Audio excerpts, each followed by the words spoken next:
আকাশে বৃষ্টি থামলেও চোখের সামনেই কদিন আগেই নদীবাঁধ ভেঙে এলাকা প্লাবিত। সর্বশান্ত ফেজারগঞ্জের মানুষ আবারও ভয়ঙ্কর অবস্থা।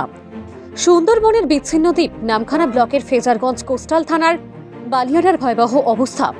অমাবস্যার কোটালের জেরে উত্তাল রয়েছে বঙ্গোপসাগর। বালিয়াড়াতে বঙ্গোপসাগরের উত্তাল ঢেউয়ের কবলে পড়ে বেহাল বাঁধের অবস্থা। গত কোটালে এই এলাকায় বঙ্গোপসাগরের জল বাদুচ্ছের লোকালয়ে ঢুকে এলাকা জলমগ্ন হয়েছিল। এই মুহূর্তে বালিয়াড়াতে সমুদ্রবাদ তীরবর্তী এলাকার দুর্বিষহ অবস্থা।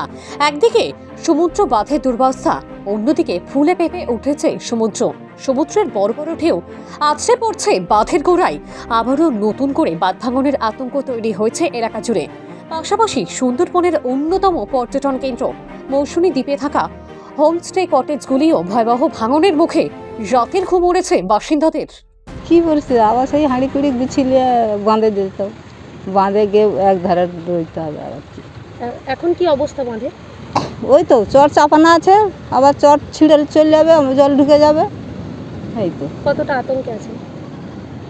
আতঙ্ক আর কি বাবা, ঘুম হয় না, সারা রাত করে ঘুম হয় না, ভাটা হলে তবে ঘুমাতে হয়।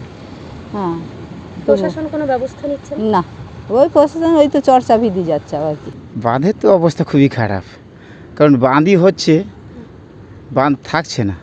মাটির বাঁধ কিছুতেই থাকবে না। প্রায় এই 2-3 বছর কাজ হচ্ছে একভাবে, প্রত্যেক বছরই কাজ হচ্ছে, কিন্তু কাজ কোনো ফলাফল ভালো হচ্ছে না। বাঁধের উপর থেকে জল চলে আসছে, বাঁধ ভেঙে জল চলে আসছে।